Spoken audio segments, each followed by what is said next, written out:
Спасибо. Скажите, что значит это ваш приезд в Молдову по этому вопросу? Что значит он для нашей страны и для развития шахмат в Молдове?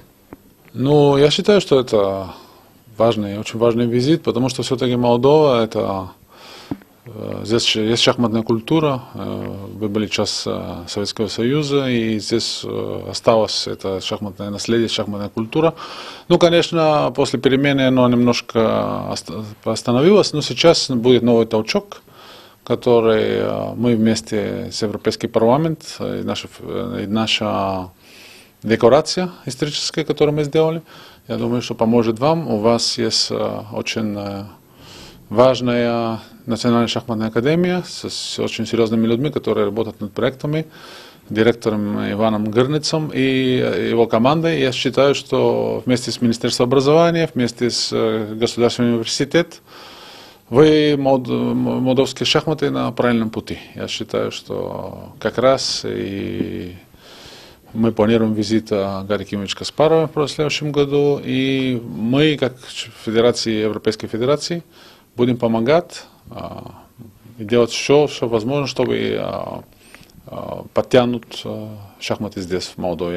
Я считаю, что это только начало, но начало очень позитивное. И я, как президент Европейской шахматной федерации, моя обязанность помогать всем шахматам везде, во всех странах. Так что я очень рад, что я здесь. Еще есть такие люди, которые здесь на местном уровне работают для шахмат. Скажите, вот вы сегодня немало говорили о том, что шахматы в Европе планируются, и уже в некоторых школах в Европе вводятся в школьную программу. Как вы считаете, после сегодняшних встреч, после сегодняшнего подписанного договора в Молдове, вероятно ли, что в ближайшее время в школьных программах будут вводиться шахматы? Да, я думаю, абсолютно вероятно, потому что есть добрая воля. Есть добрая воля Министерства образования, есть добрая воля университета, государственного университета, есть очень много положительных моментов. И самое главное, что есть очень активная, очень энергичная Национальная шахматная академия Молдовы, которая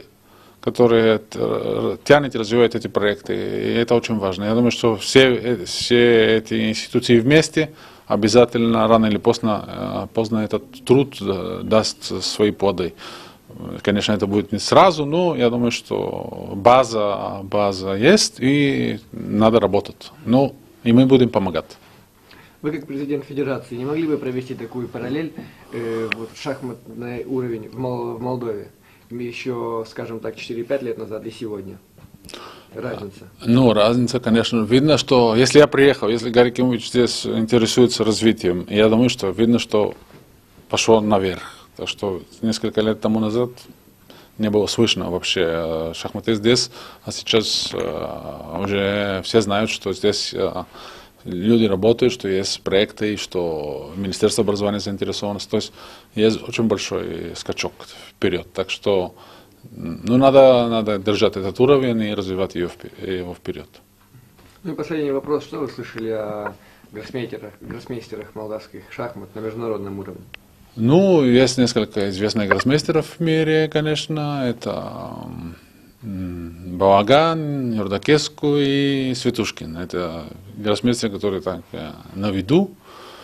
Ну, уровень довольно хороший уровень, но я думаю, что нужны новые свежие кадры, которые как раз выйдут с этой работы, которую мы начали с Национальной шахматной академией и с Министерства образования. Так что нужны свежие кадры, потому что эти ребята, они же не вечные, но довольно известный, довольно хороший уровень имеют молдавские шахматы в мире.